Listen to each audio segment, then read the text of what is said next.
Hello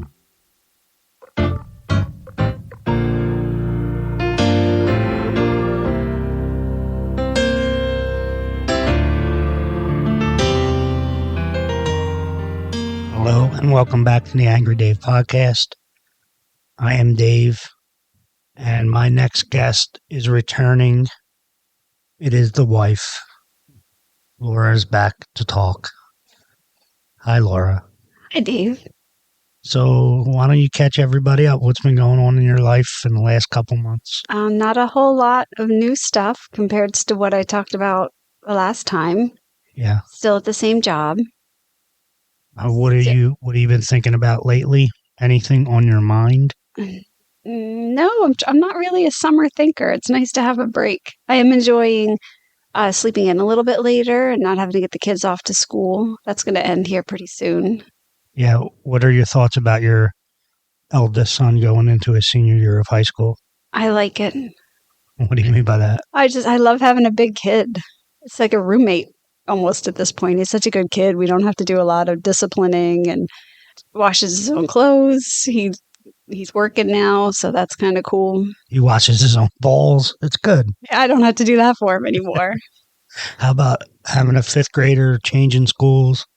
That's a little bit more intimidating, I think, because I know that my life is going to change because of that. Yeah. I struggle constantly with having to pick a kid up from school or like after school care or camp or whatever. Yeah. There's never been a time in my life in like the last literally 17, almost 18 years that I can stay after work to get something done unless I'm like calling you to pick him up or your mom. So I think that he's going to a school that's downtown that doesn't have any aftercare. So every day that he doesn't have something to do, he's either going to have to take the bus home by himself for 2 or 3 miles, whatever it is, or I'm going to have to somehow get out of work and go get him. Yeah. Any new hobbies at all? No, I don't really have any hobbies. How about comedy? You doing the comedy stuff? Nope. I think I have a show coming up in September, but it's the same one that I've been doing for a long time. There's really nothing exciting. There's nothing going. Any annoying things that are going on with me? Not anything new. That's all. All right. So you had some questions for me. You wanted to get on this podcast and ask me some questions? Yeah, I think that it's time that I'm going to kind of copycat off of what Stephanie did. Yeah. I liked her putting you in the spotlight and learning about you, learning some things. So I put together 25 questions. Some of these I might know the answer to, or I can kind of think, but they're things that I love to talk about with other people that I don't usually get to talk about with you because we're always talking about, the kids or the cars or the whatever, some cleaning our house from the outside. We cleaned our house the other day, the outside of our house. It's kind of like when you get older and you learn that you have to vacuum your vacuum cleaner and wash your washing machine. You also have to scrub the outside of your house. Yeah, we did. We spent pretty much a whole day cleaning the outside of a house. Looks good though. It does look pretty. Although you could see smudges. I could see the smudges now. Yeah, that's all we're going to see now. Yeah. All right, go ahead. Ask your questions. Question number 1. What is the best thing that happened to you? Like when you think of like what your luckiest day. I had a lot of lucky days. I don't know because I've done dumb stuff, but the best thing that ever happened to me, I guess going away to school. I guess that's what I would say. As it changed my life, it was the best decision I ever made. Yeah, that's what I would say too. Absolutely. Because if I would have stayed home, my life would have been dramatically different. I really believe that. I don't think I would have lasted. Like if I would have went to Temple and commuted, I don't think I would have lasted. I don't think I would have lasted being around the people that were there at the time. So I had to get away, and it opened the world to me. So and meeting you was part of that. Right. But that decision to go away and to get accepted to Westchester was the best thing that happened to me. And what's the scariest thing that ever happened to you? The scariest I guess it's probably the time that Jimmy got stabbed. When I was like 12 years old, whatever, that whole gang fight thing was probably the scariest I've ever been in my life. that I thought he was going to die. I would scream at the top of my lungs, Oregon Avenue, at 12 years old or however old I was, 11, 12 years old, 13. Yeah, that changed my life. And it also changed a little bit of the trajectory too, because I knew that I was heading down a really bad path.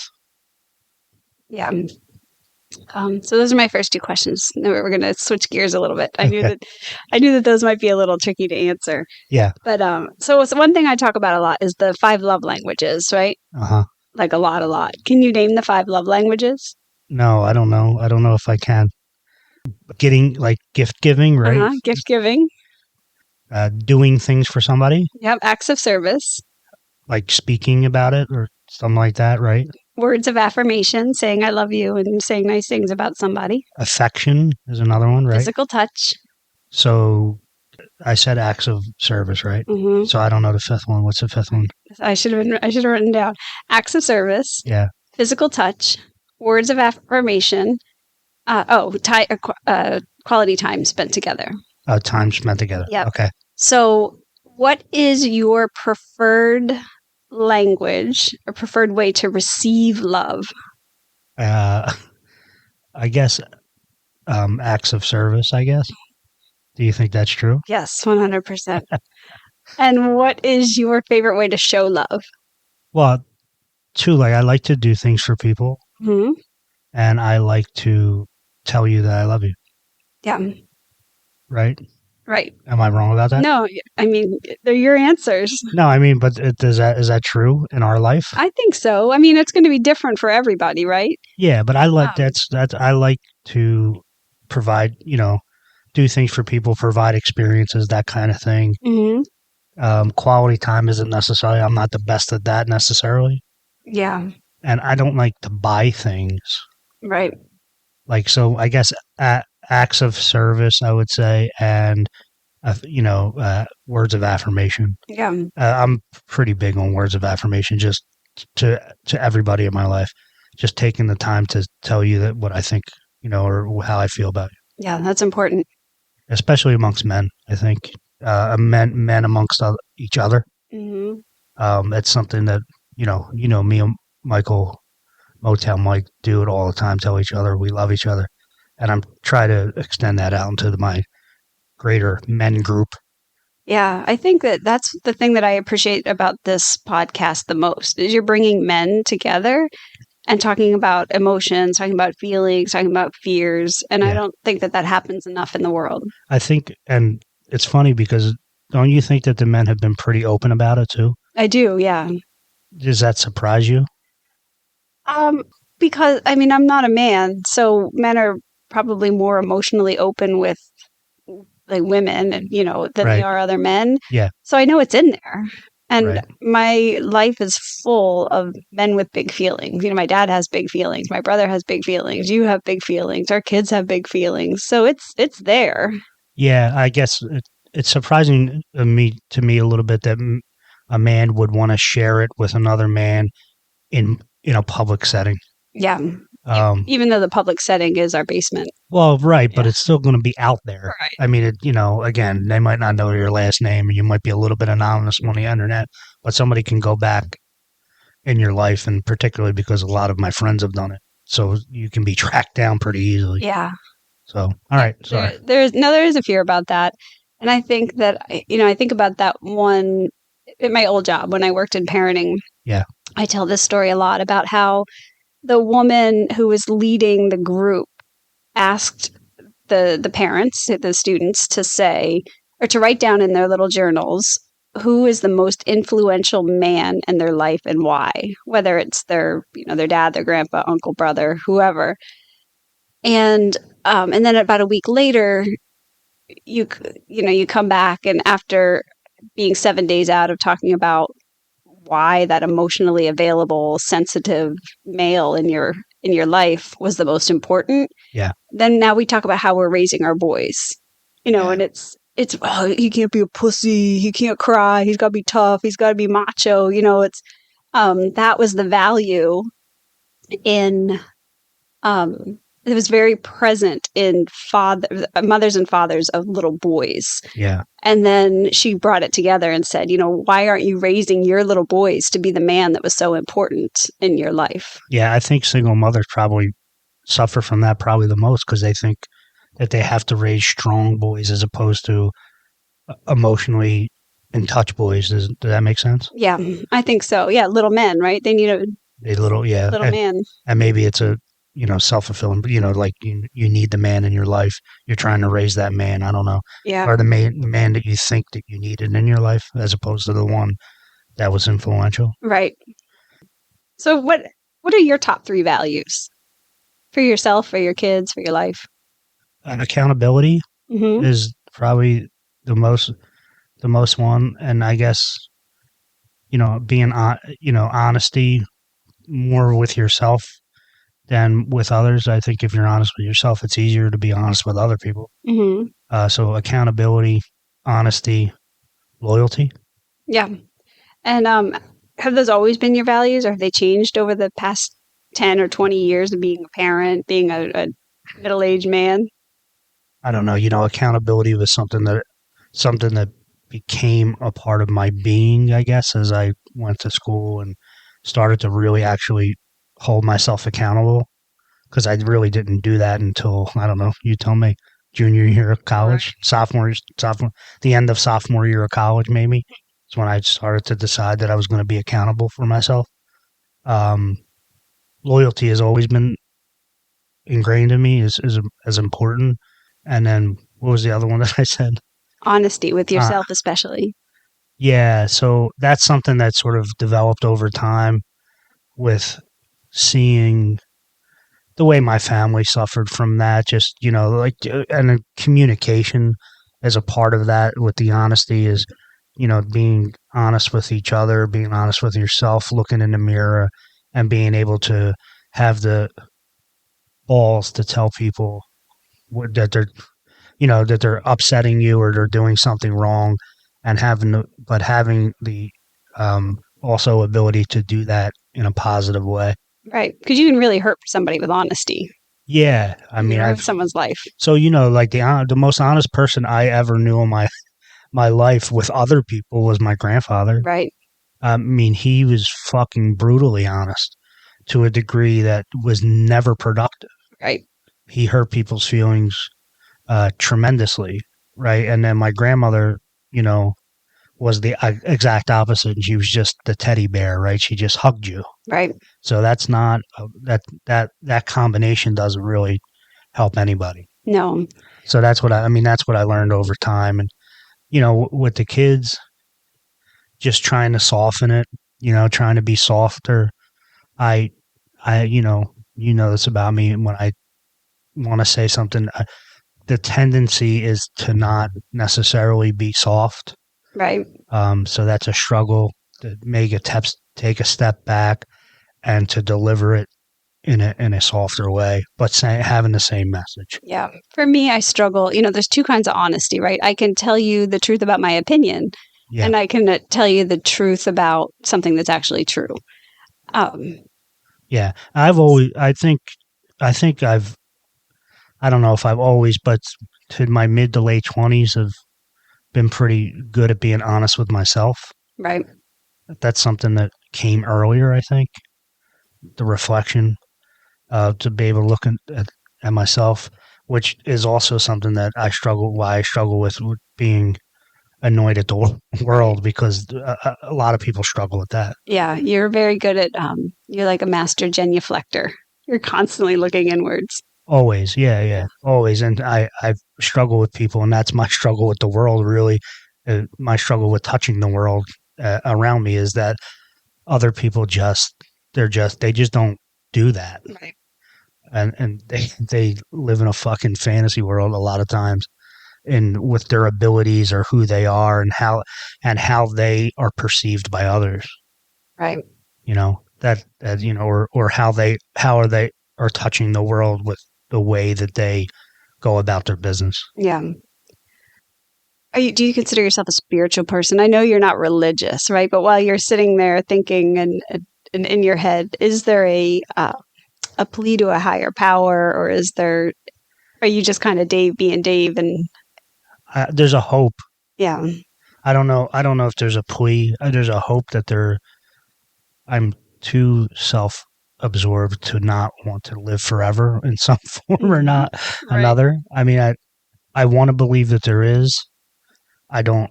I certainly don't believe in any organized religion. Right. You know that. I don't want to hurt anybody's feelings, but I want you to continue to listen to my podcast. But I think it's all silly. I think, living by books that are written by people we don't even know existed in any event. But yeah, I want to believe that there's a higher power. I don't know. Energy's not destroyed or created. That's what Einstein said. I don't know. There has to be somebody moving the energy around. So hopefully there's a big plan. I don't Right. know. I mean, couldn't that energy itself, the core of the energy or the origin point of the energy be The creator, the creator, right? yeah, or God, or Yeah. however you want to say it. Yeah, I mean, again, that's how religion was started, because you just to try to make sense of things in the world that you couldn't make sense of, and the beginning of everything is part of that sense. But if you take logic all the way back to the origin, there had to be something always to exist, right? Because existence can't be made up. Like, something had to always be there. Right. So I don't know, like that is both the argument for God and the argument against God. That's right. It's all at the same time, right? But something, still, even if you have existence at all times, something had to move that existence into creating everything else. Right. So, I don't know that it's a consciousness. I don't know. Yeah, that's But I would like to think that if Einstein is right and we're not destroyed or created, that we just move into another existence of energy, that I could keep my consciousness. Yeah, that's important to you. It is important to me, yeah. Yeah, you want to be Dave next time too. Yeah, version of me, yeah. I do. I don't. I do. I do. I would like to have a bigger penis and be like 6'3", but other than that, I'm good. Yeah, well, maybe you were last time and you didn't use it well. I mean, the 7 inches just isn't enough. You know what I mean? So I have my next question is: are you afraid of dying? And it sounds like you're afraid of dying and not being you anymore. I'm not afraid of dying. I'm afraid of dying too soon. I don't want my kids to need me, right? I want you to be in a comfortable place. I'm definitely going to die before you, because your family lives until they're 172 years old. My people have some longevity. Yeah, and all my people die young, but most of my people die young because it's self-inflicted, really, because smoking, drinking, those types of things, not taking care of themselves. I do think I can live a decently long life, but yeah, I mean, my fear is only that that the kids will not be ready for me to be gone. Right. And you won't be ready. That's it. But other than that, it's going to happen. I can't worry about it or fear it. I don't know. Do you believe in reincarnation? No, I don't think I do. I like the idea, though. So you want your energy to jump from vessel to vessel, but it wouldn't be reincarnation. It would just be your energy. Yeah, so if I got to pick, yeah, I would vessel to vessel, but I could always be some version of myself. Mm-hmm. And remember all of this. Like that Robin Williams movie that we used to love, What Dreams May Come. Yeah, I love it. Yeah, I love that idea. Yeah. I mean, I guess it's kind of reincarnation, right? Yeah, but I mean, you're in a new carnate. Right, yeah, but in that version, you didn't remember your past life, though. You ended up in the same circle. Right. So I like that idea too. Yeah. Like so, the way that what dreams may come, kind of like, you start over again, but it's like with the same group of people. Right. Yeah, I mean, that's my belief, that we're kind of just tumbling through the space and time together, because I don't think we get to remember, or else we would be remembering some stuff. Right. I guess that's right. Yeah, we're not here for the first time, likely. Yeah, I mean, you feel like that, right, when you meet some people. Mm. Like you meet, our two kids really, they don't feel like they've been here for the first time. Right. But It's like, but then you hear, I don't know, you in that same circle, you run in that same circle. But why would that be fair to people that get, like a young kid that gets murdered, and that just doesn't seem right or fair. It doesn't seem like that could be true. Right. You know what I mean? Like the kids or people that have just horrible lives and for no fault of their own. Yeah. Why would they get to relive that existence over and over again? Yeah. I mean, I want to believe that we're here. We choose our life, right? Yeah. Before we like jump into our little bodies, we're like, all right, this is what I need. Whether it's you're alive for a day or you're alive for 100 years, you've already signed up for that. And life isn't fair. There's nothing about life that's fair. Yeah, but sometimes it's just chance, right, or Yeah. something. Yeah, I don't know. Yeah, I want to believe that at least you wouldn't have to suffer that again. If you got to Right. come back, whatever. Maybe that's the early part of it. Yeah. That you're an early soul, Right. and you get to struggle. You're a roach, and then you're a bird, and then you're a baby that dies young. I don't Yeah. know, something like that. Yeah, it's hard. It's hard to think, and it's when you look at it, people's lives, not our lives, but people's lives in India and, places Right, that people are truly, truly suffering. I just don't want to believe that that's their only chance of being human. right, right. Or that's just part of the. I think isn't that kind of like what Hindus think? Isn't that I part don't of? know. I'm not good with that kind of Yeah, stuff. me neither. But yeah, just the like levels. You keep moving up the levels or Mhm. whatever. Yeah, I try to learn that, but my brain is so, Judeo-Christian oriented Yeah, that it's hard for me to even conceptualize any of it. yeah. Remember when I tried to be Buddhist for like Yeah, a and day? then you found out that it's kind of a control philosophy of control, and Yeah, just like basically accept your station in life, that you'll get another chance at another station and in reincarnation. Maybe that's where I learned that from. yeah, I don't even. But yeah, I'm like, nah, I'm not in on that. yeah, no, it's a good way to control the masses, though, right? No, you're supposed to accept. Just take it. Yeah, just yeah, Take it. yeah. Take your ass rape. What's the weirdest dream you ever had? I don't know. I guess the blob used to chase me when I was younger. It was like literally the blob would chase me all the time. I had a lot of those like a lot of those dreams. I know it's anxiety. Yeah, I know that now, but I had a lot of those. I used to have even up until maybe 10 years ago or 5 or 10 years ago. I used to have these dreams. I don't think I ever even talked to you about it, but I used to have these dreams where I was a senior in high school and I just wasn't showing up to school and I was going to fail and I couldn't find my way to the class to take the test. And Miss Vada was always involved in the dream. I don't know why. Like I just wasn't, and she was one of the nicest people to me and really stood up for me in high school. But which was really nice, and important in my life actually. But yeah, she was always involved. I was always not showing up to her class. I was always going to fail and not make it to school. that's funny because I had that exact dream probably about 2 or 3 weeks ago.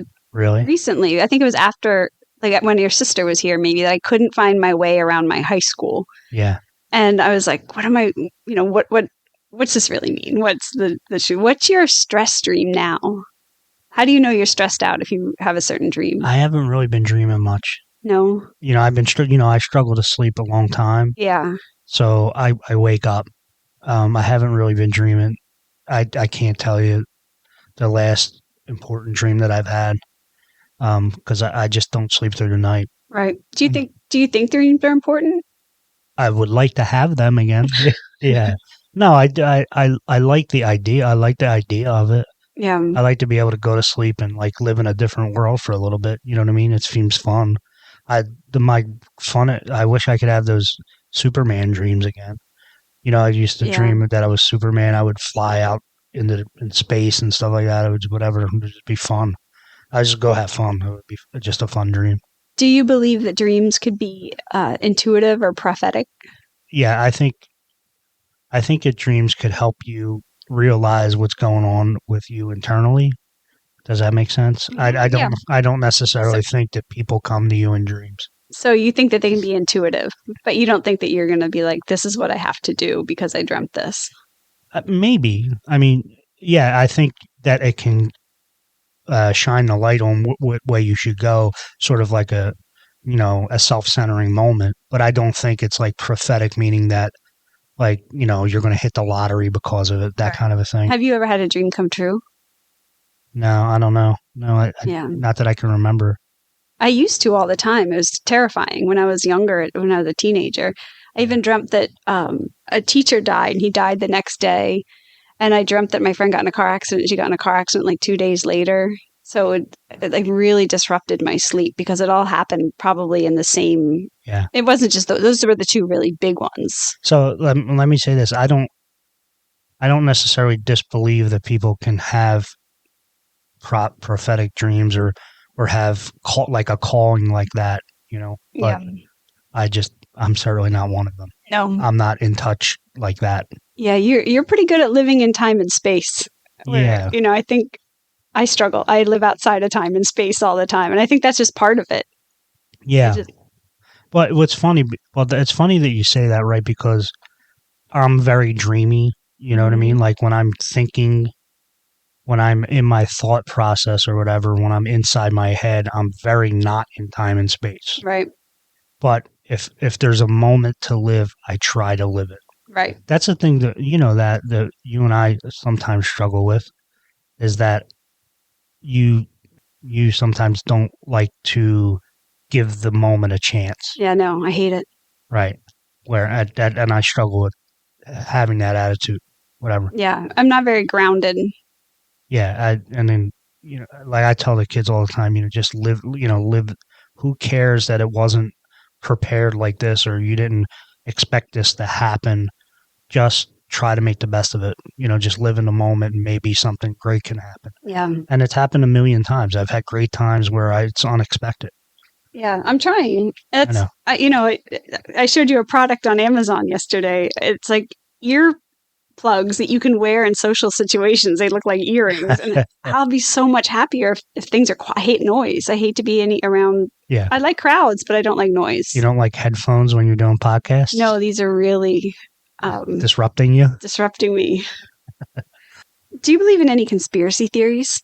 Yeah, George Carlin. It's still on the internet. You'll see it every once in a while, but he talks about it. You don't need a conspiracy necessarily. Like all the people, all the rich people, the richest people in the world don't need to sit down in the same room to have a conspiracy. That they are actively trying to do things against all of us because it benefits them, right? And so they all know it benefits them, and so they're trying to do that every day. The multinational corporations, it's not necessarily a conspiracy in the JFK sense, but of course they're trying to navigate laws and pressure people to do things that benefit them, which directly hurt the masses. So in that sense, I think there's a lot of conspiracies. Right. Yeah, we are being conspired against, right? Yeah, 100%. I mean, we're being conspired against for the middle class and the poor to fight with each other, for black and white to fight each other, for all this stuff that means nothing, and we all really want the same damn thing, and we let these 1% of 1% just influence us in the most horrible ways. Yeah, the Matrix, right? Yeah, it's very it's very frustrating to watch. And you and I have a good life. And so there's not much to complain about in that sense, but our life could be so much better, and so many more people's lives could be so much better if we weren't just getting fucked every day. Yeah. I mean, every day it's like $500, right? Yeah. I mean, I was listening to a podcast with Mark Cuban on it today, and he started a company that is trying to reduce the cost of drugs. They're going to buy you. They're going to produce drugs, whatever, and then charge 15% more than their cost. Right. Because he knows that, well, it's obvious that drug companies, there's middlemen in the drug industry that are making boatloads of money, and they charge it back to us. Yeah. It's crazy I know some people in the drug industry that not that they're making millions of dollars, but Yeah. they know that they're selling their soul. Yep. And it's tearing them apart, especially a lot of these doctors and nurses and, Yeah. helpers who see the paycheck and say, Yeah. hey, that's for me. I want that. And it just eats them alive. Well, it's like what's going on right now. Like you hear all the bad things about inflation, and people talk about the rising cost of salaries, but it's not what's causing inflation. Right. It isn't. The studies are out there already that the cause of inflation is basically corporate greed. They're just pushing the prices up because they can. At what time? At what point? I don't necessarily want to get on a political rant, but it's part of the conspiracy. Is that at what point does it make no sense for like 5 people to make? You get these multinational corporations. One person makes millions and millions of dollars, and everybody else makes peanuts. Right. It doesn't make sense. Like at what point do we stop treating the corporation like it's an actual person? That doesn't make sense. Like there's literally U.S. case law, Supreme Court law that says that a corporation and not a non-living thing has personhood. That's right. And because it has personhood, it gets to make as much money as it wants. It gets to be greedy, and that makes no sense. It just makes no sense for all of us. Why should the corporation be able to make all that money to give back to the 1% of the 1%? Yeah. And there's so much product out there now. I even think back to when we were 18 years old, right? And you went to go buy toothpaste. Right. You had a choice, but it wasn't an entire aisle of toothpaste. Right. And I miss that. I miss that kind of like simplicity. I miss not needing things. I look around and I'm like, we're sitting on 2 IKEA couches that have seen better days. They're probably, I don't know, 20 years old. Yeah. There's nothing wrong with them, but they're not pretty. Right. And then I'm like, oh, damn, we need new couches down here. We don't. We just need to I don't know. Yeah, consumer spending. Yeah, we believe. Listen, I mean, Jeff Bezos is a billionaire because we think that we need things all the time. Immediately, all the time, and we need a billion options for each thing. But the other thing that came to my mind is Jon Stewart talks about it. There's corporations that are too big to fail. How is that? But we can fail all. Right. Like when the real estate market crashed, we paid the corporations. Yeah. We didn't pay people to keep their houses. Wouldn't that have accomplished the same thing? Right. Wouldn't that have accomplished if you gave actual people money? The Republicans fought us getting money back for student loans. I fucking paid 20 something years of student loans back. I paid my student loans back twofold at this point. By the time I finish my 30 years, it's going to be threefold. Yeah. So why can't I get a little bit of a fucking $10,000 relief? We have no problems giving corporations tax breaks and giving them money over money. Even during COVID, we get a couple $1,000s back in a fucking tax refund, and corporations that don't need money, right? They get hundreds of thousands and millions of dollars. I mean, the company that I work for was open the whole time and got $800,000, if not more. Right. And cut salaries. And cut salaries. And got rid of some real estate too, right? Turn the lights out in some of the office space. Yeah, that's right. So meanwhile, our student loans are compounding daily, and right. So have the government pay off the banks, right? The banks are still going to win. The government's going to pay the banks anyways, and we get to be $10,000 richer. We have abject poverty in the city of Philadelphia, and it's all over the country, right? And somehow we can't solve that. However, every time the fucking market fails, we seem to have no problem printing money to solve that problem. Right. Why? And the simple answer is that multi-billion dollar corporations, they have power. They hold the purse strings. Right. And that's the conspiracy, to get back to your point. That's the conspiracy that exists. It's the very powerful conspiring to keep themselves powerful. Yeah. I thought we were going to talk about aliens. So my next question is tell tell me a different story. When you talked to Stevie Iraq, you talked about the time when our apartment was haunted. Yeah. Tell me your favorite ghost story to tell that's not that one, because I know you have a couple others, or your family does. Yeah, there was one about my uncle about after he passed away. So he my uncle committed suicide in my basement, and he had basically had an apartment down in my basement. He had a radio down there, and the radio had been off, run out of batteries for months. It was not plugged into the wall, and the radio was playing down there a few times. That's one of the ones that really comforted my dad for some reason. Yeah. My dad also had a out of body experience one time. I don't know if you ever know this one, but he he was in his bed, I don't know, dreaming about his brother, and he saw himself from above. I don't know. That's a weird Yeah, one. that is weird.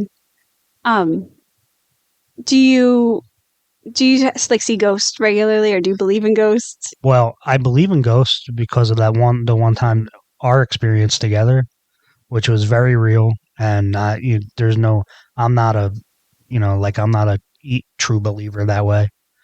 But I've never seen any ghosts. No, Yeah. I'm not intuitive that way. I don't. I think that they exist. I think that again, we talk about the multiverse now. Yeah.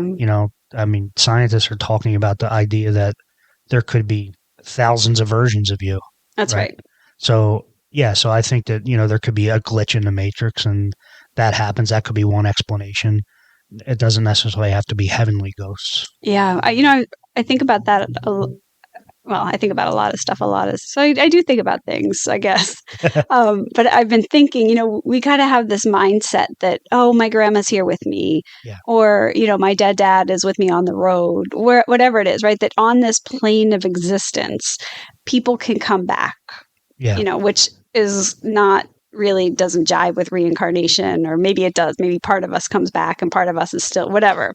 right, But so I think, like, if heaven is all around us, so is hell, right? I right. mean, it's not above and below. It's just kind of all here, which is a scary thing to think about. Yeah. And that's what I've been keeping myself up with at night, trying to like reconcile this multiverse that truly is all around us. I mean, maybe if there is a multiverse, your grandmother or whatever, father, the dead person still exists in Mm-hmm. that other version. Yeah, I mean, time is pretend, right? So it's everything that's ever happened to you is happening right now, everywhere it's ever happened to you. That's crazy. It's just Yeah. it's hard to start thinking about because then it makes your mind want to explode. Yeah, I really like it though. I really like to walk past like a restaurant. It happened to me the other day. I was on South Street and I walked past Manny Brown's, which was one of our favorite places to go for a good 20 years, right? Yeah. And I can I feel like I'm still there. That was the first bar we went to downtown after I turned 21. I know exactly what I ate. I know exactly what I wore. I know what we did the day before. Like that moment is still just as fresh. And that was 25 years ago. Yeah. I love that. Yeah, I love those moments to come back. You could still smell the air. Mm-hmm. Yeah, you can feel the 80s and you can feel the 90s, even the 70s if we go back far enough in our little memories. I just talking about being like intuitive or predicting the future. I do have one experience where I my aunt, well, Julie was a lady that lived down, Julie Borelli lived down the street. Her family were very close with my family, so we called her Aunt Julie. So Julie she used to play the number all the time, and she would ask me for numbers. And the one day I was totally sure of it that 271, I'd never forget, 271 was going to come out, and it did. Yeah. I couldn't have been. I never had that before or since, but I was sure of it. She played it. She hit the lottery. That's my grandmother, who would have, I mean, she was like footloose growing up, right? No drinking, no dancing, no music, no fun, no nothing. Yeah. She could guess the number.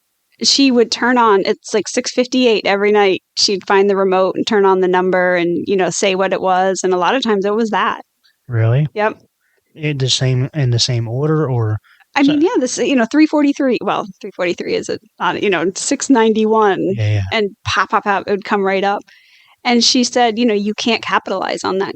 it's just something that she could do, but it's not something you make money off of. Okay. Yeah. She should have tried. She should have tried. Yeah. Um, have you ever broken anyone's heart?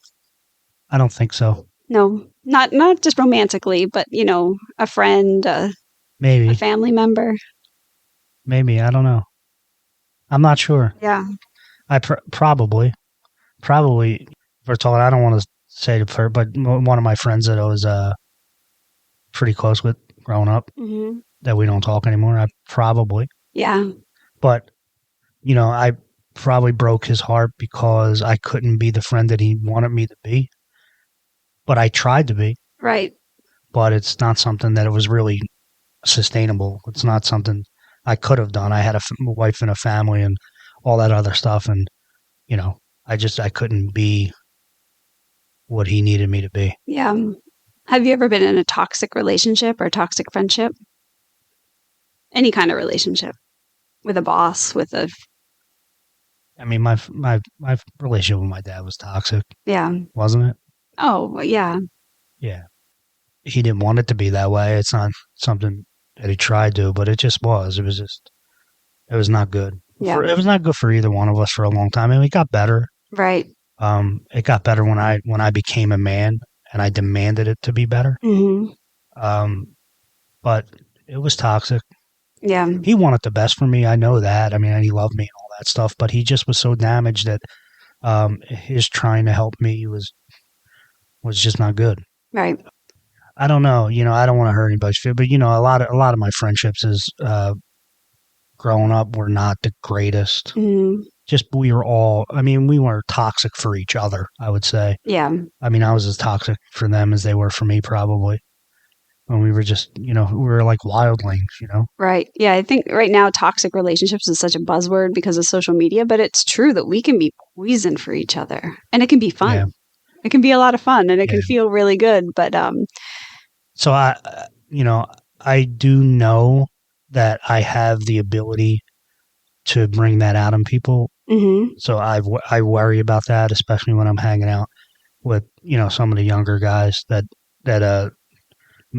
might fancy themselves with me, being whatever. Right. That I don't have a whole lot of scare. I'm not afraid of a lot of things, and that probably should be more afraid. I'm certainly more hesitant than I was 20 years ago, but maybe not. I don't know. In some ways I am, some ways I'm not. Right. So if you're the wrong type of person, I think I could be toxic to you. Does that make sense? That makes sense. Because I like to have fun. I like to let loose a little bit. I like to flirt with the edge sometimes. A lot. Oh, who's the edge? I like to teeter on that edge and not cross it, right? And I'm good at that. I've always been good at that. I've always been good at like fucking around, but not fucking up. Right. But if you're not the right person, you might fall over the cliff. Yeah. You like to give advice to a lot of people. I do. And do you ever worry about the kind of advice that you're giving is maybe not what they need to hear? Or? Maybe it's my ego. I don't know. That's a great question. I don't, because I think that it's all solid advice. Right. Like I'm not telling people I'm telling people philosophical things and how to think about things, how to make decisions, not what decision to make. Right. Because I can't make the decision for you in your life. But I don't worry about it. My advice comes from experience and knowing things that I didn't do and ways that I didn't think. So it's just I just try to encourage thought for people. I sent you something on the internet the other day, and it was I forget exactly what it said, but it was like when you give advice to somebody, somebody who gives advice is not giving advice to the person sitting across the table from them. They're giving the advice to their younger self. I think that's right. Yeah, I think that's right too. Right. It's yes, it is to some degree. Yeah. Both things that I've seen I've done right or things I've done wrong, things I've seen other people do right or wrong from experience. But it's partly I'm giving it to myself at a younger age. But I don't offer. I very rarely offer advice on the direction to go. Do you like when people give you advice, or do you like to figure things out on your own? I don't mind it. I'm always going to figure it out on my own, though. I like to hear what people have to say. I do. Why are you laughing? You do not like when I give you advice. Like about what? No, anything. I listen. I always listen. Okay. Um, Um, we got a lot of advice when we were young, right? When we got married young. well, I didn't. Yeah, advice. I don't know. I didn't get a lot of advice. I didn't never consider anything that I ever got from those people advice, and I love them still, Right. but it's not. It's Yeah. never advice. People really wanted to tell us what to do. And they didn't want to tell me.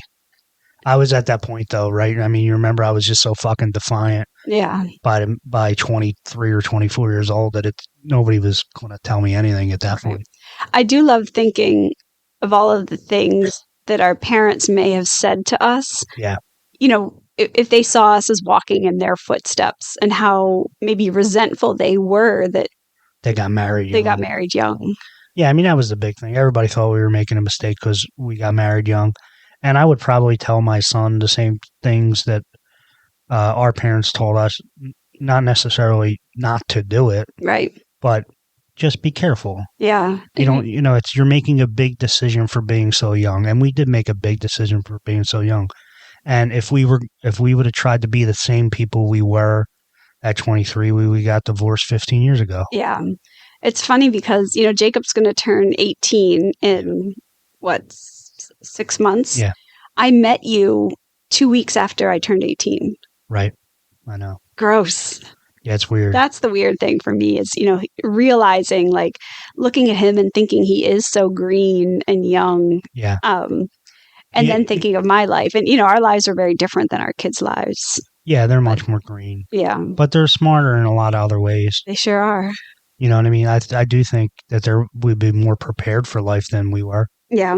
As grizzled as we may have been with understanding that life sucks sometimes. Yeah. Because that's what we knew, is that life can be a struggle and that we were going to have to struggle. Right. And accepting that and being able to struggle on our own. That's not something that I'm sure our kids are prepared for. We were prepared for war, and we're preparing them for peace. Right. Yeah, that's right. Yeah. Do you resent getting married so young ever? No, I don't resent it. No. Or regret it, or wish that we would have did things differently? No. Here's what I would say. If I could guarantee that I would have met you 5 years later, then yes. Yeah. That's what I would say. I remember thinking that a lot when we were in our 20s and it wasn't a struggle. Like, we had fun and, we got along. We'd never, even on our down times, we've gotten along. Right.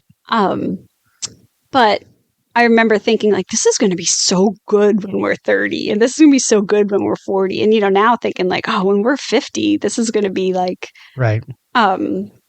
Yeah. So, I mean, again,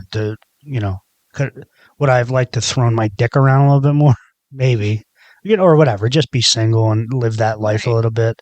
That could, but I wouldn't trade it. Well, maybe you did that back when you were 6'3" with a giant schlong, and it didn't work out for you so much in the last life. So that's what. Right. That's why you got what you got this time. Yeah, but I certainly don't regret it. Nothing. I mean, nothing happens without the relationship. Right. That we've had. Have you ever felt that our relationship holds you back from anything? No. Travel. I don't know. Our relation. I don't think I think having kids has held us back from doing things. Yeah. But not a relationship. I mean, I think we could have. It's not like I would have had to ask you. Like, if we didn't have kids and we had the time, or if I would have went to Greece for fucking 3 weeks, would you have said no? No.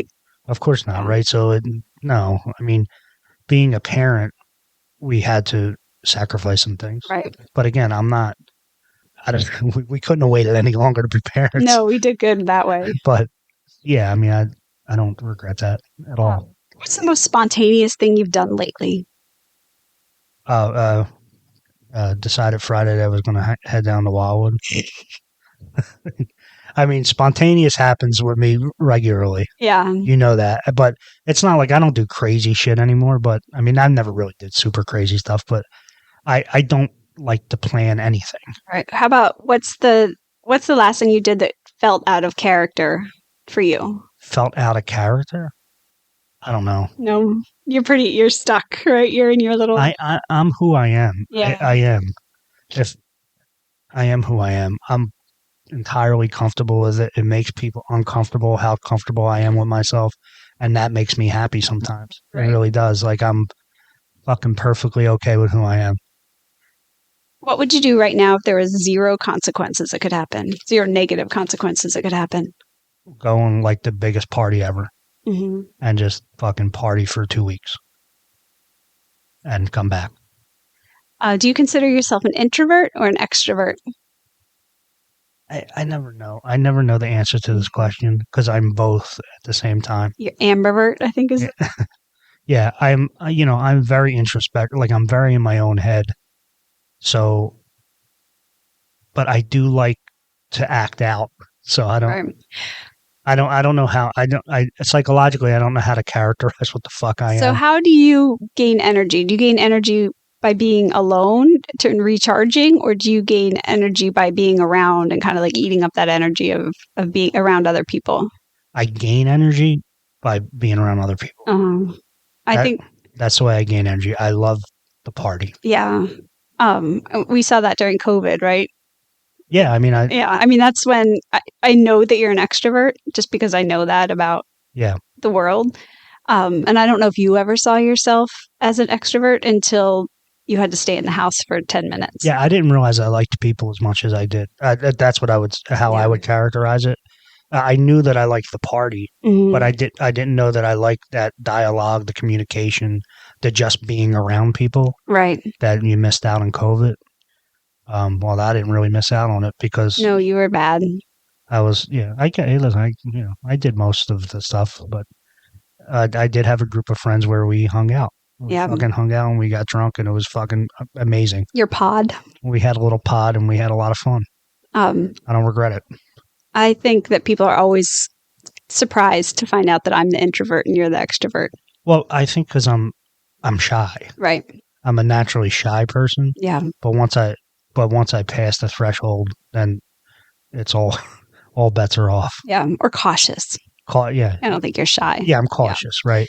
Right. And yeah. I never thought about it that way, but that's what it is. I like to observe first Mhm. and then see where I can jump in. It's actually why I really like hanging out with Mike more than anything. Stake him up. Mike is as extroverted as they come, Right. and is the life of the party. Whatever, everybody knows Mike, and I get to be that like almost unknown figure, which is never the way it is in my life, Right. except for with him. And people in that circle have no idea that that's true. Yeah. And they mostly have no idea that I'm super out. You know what I mean? Like that I'm like that extrovert, and sometimes they don't even know I speak, which is because I just like to sit back and watch the show. Yeah. To be cautious and observant. Yeah. Yeah. When you're in a bad mood, do you prefer to be left alone or do you prefer for somebody to be nearby?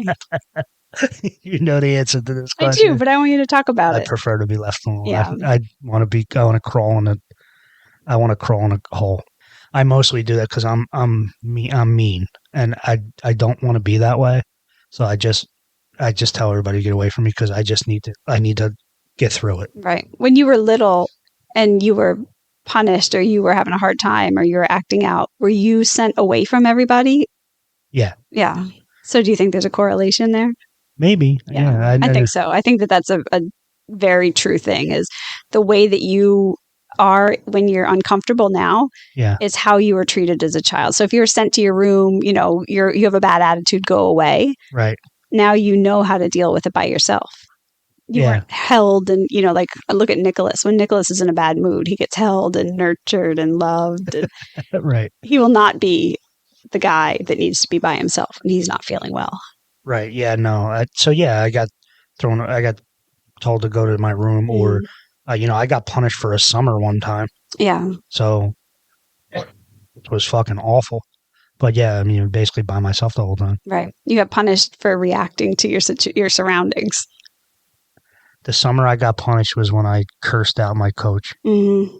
I forgot about that, which is he entirely deserved it. Right. You know, again, I should have cursed the guy out. Probably not. I was 12 years old, 13 years old, however.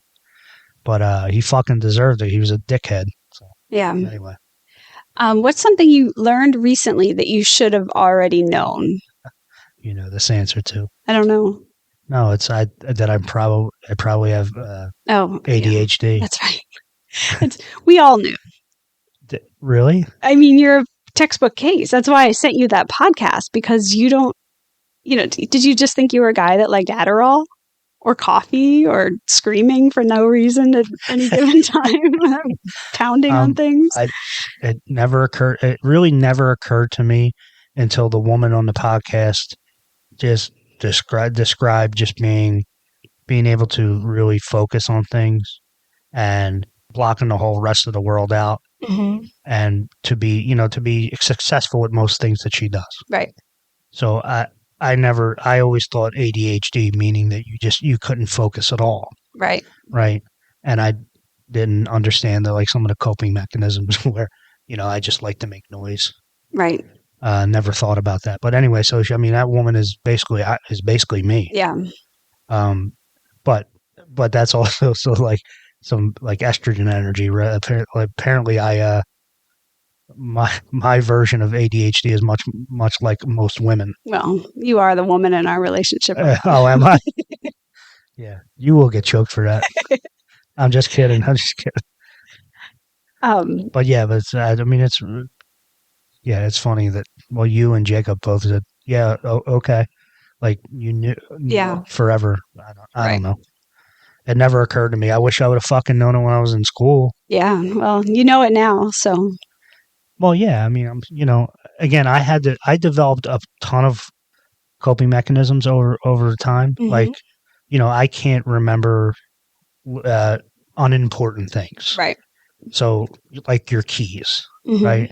And that's the thing that woman struggles with as well. What's her name? Meg Robbins. Robin, yeah, Meg Robbins. Anyway, she suffers with the same kind of thing. I park in the same area in every parking garage I ever go to, the top 4. Right. So I don't forget. And that's just coping mechanisms that I've had. Like keys, I have to leave them in the same place. If I just drop them, I can't fucking find them in the morning. And I just drive everybody nuts. Yeah. Yes.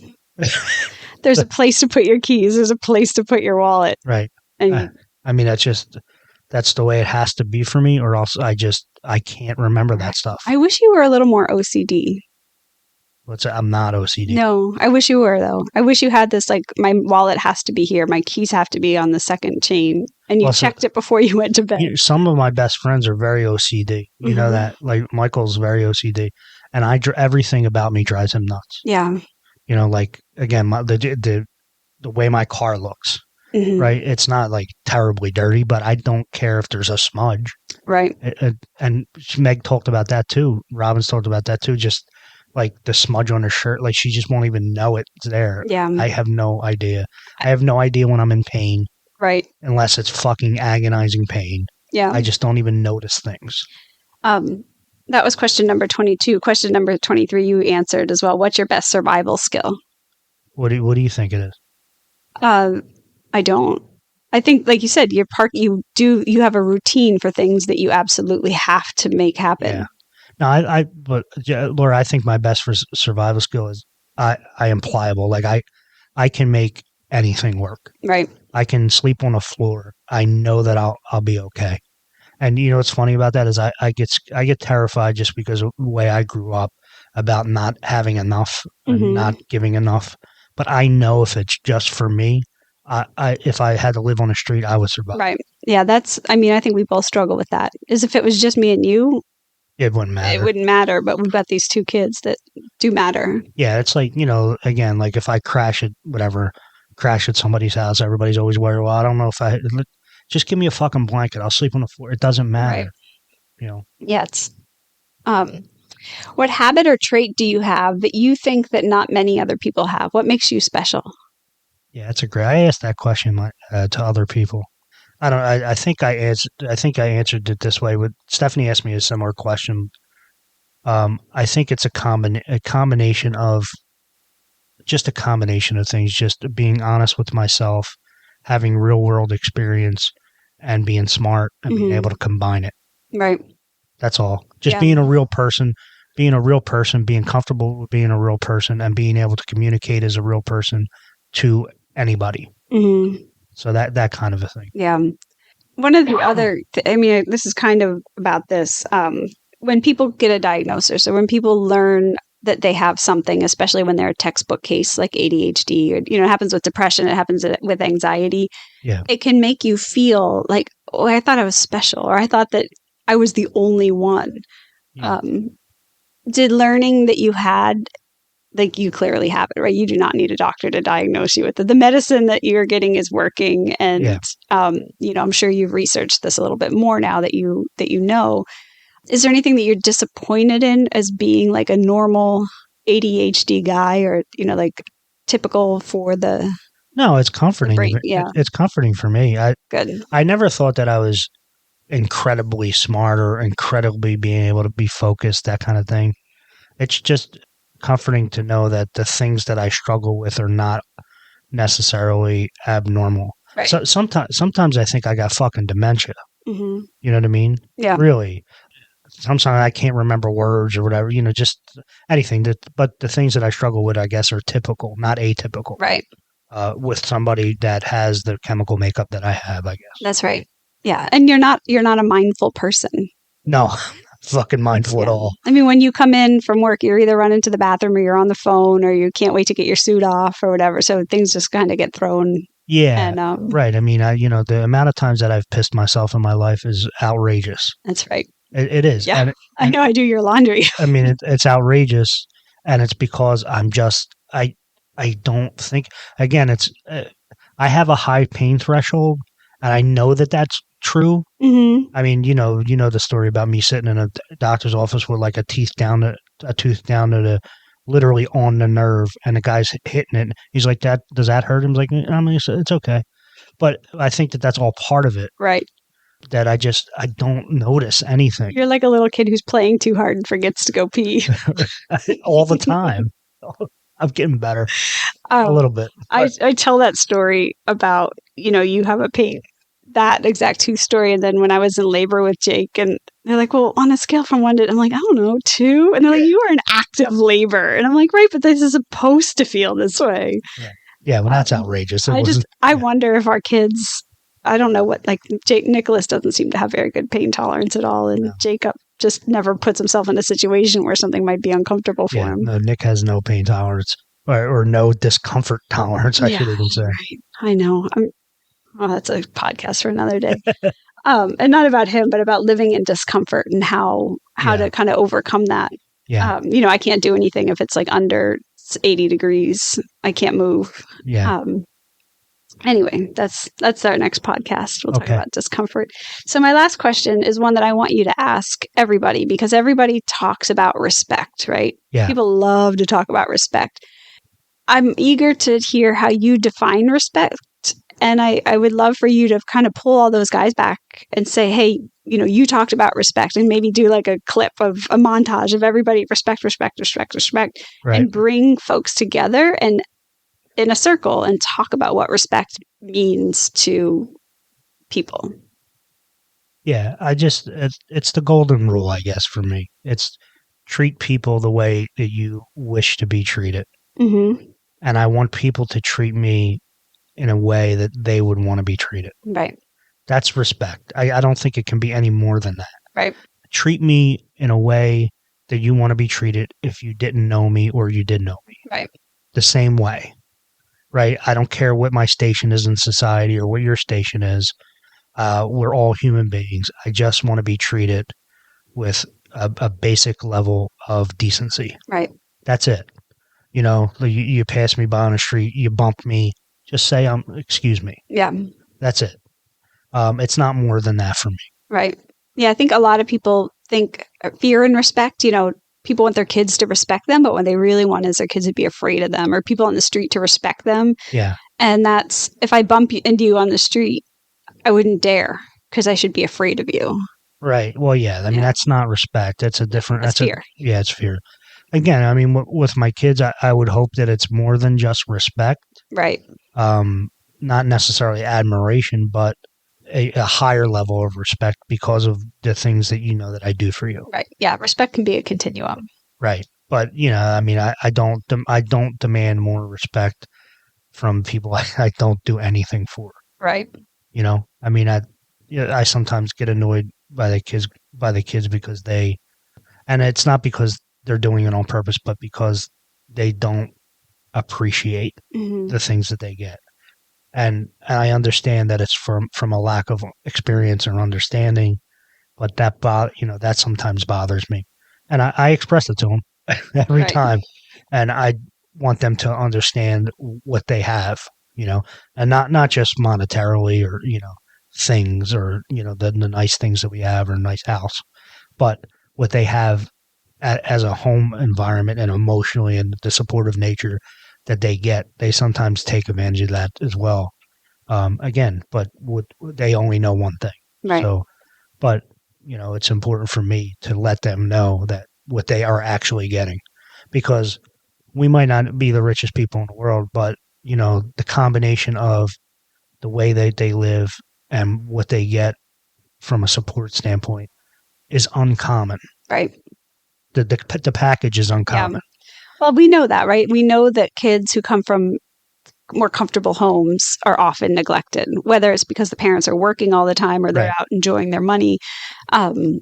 Child neglect is huge in upper middle class and upper class families. Again, we all want the same thing. We all just want to be loved and to be appreciated and to be communicated to. Right. It's all the same, and we all struggle with the same stuff. Yeah. Sometimes you can struggle with it more being that highly successful because you don't have the time to do any of it. Right. Or your brain is wired in a way that brings you a lot of money, but does not allow you to express yourself or allow for physical touch or allow the time for quality time. Yeah. I've run into a lot of people that recently that just have no emotional intelligence. Zero. Yeah. And it's driving me nuts a little bit professionally. I don't want to lose my job, so I don't want to talk about it too much. Yeah. No, I think that that's right. I think especially in a corporate setting, I think that, there's that, I don't know, 1980s Michael Douglas sort of character that we see again and again. And corporate that's cold, that's stressed out. People in corporate settings talk about culture a lot, and they don't mean it. Right. Culture's, it's not easy to accomplish, but the idea is easy. Yeah. Right. It's one thing. People just want to be treated like they matter. That's right. That's it. Even if you have a $15 an hour job. Right. They just want to be treated like they want to be treated with respect. Right. Respect that they mean something, that their ideas mean something, that them coming to work every day and being a good soldier means something. And that's it. Right. It's not fucking complicated. You can put all the fucking programs in the world out there. But if you can't communicate that message and be honest about it and again, having some integrity behind it, you could talk about it all you want. But if people know that you're phony, then it doesn't work. Right. So, that's why it's hard in a corporate environment because it's so big that there's not that you're not going to get that many genuine people. Right. But, and it takes a certain kind of person to climb that ladder. Yeah. It's not everybody can. We talked earlier. I can't even stay past 5 o'clock because I got to get these damn kids every day. Yeah.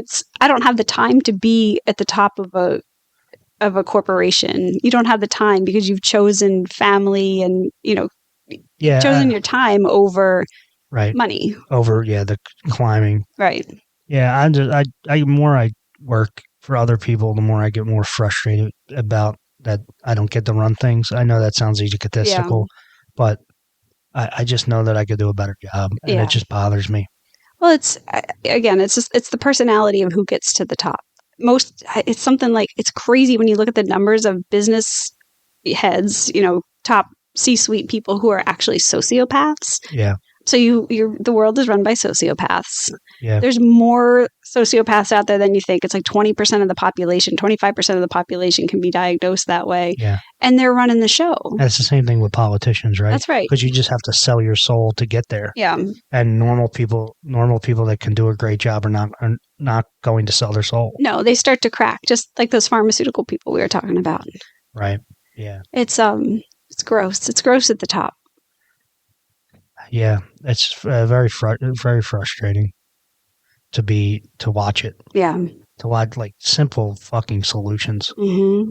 but they're not yours. So right, and it takes actual work. You know what I mean? It's not hard work, but it takes you to change a little bit of who you are and be communicative and that kind of anyway. Right. This is another podcast for another day. Yep. Any other questions? No, that's it. 25 questions. All right. All right. Thanks. Are we done for now? I think so. Yeah, let's do this again sometime. All right. I love you. I love you too. Have a good night. All right. To everybody else, we're out. Peace. Bye-bye.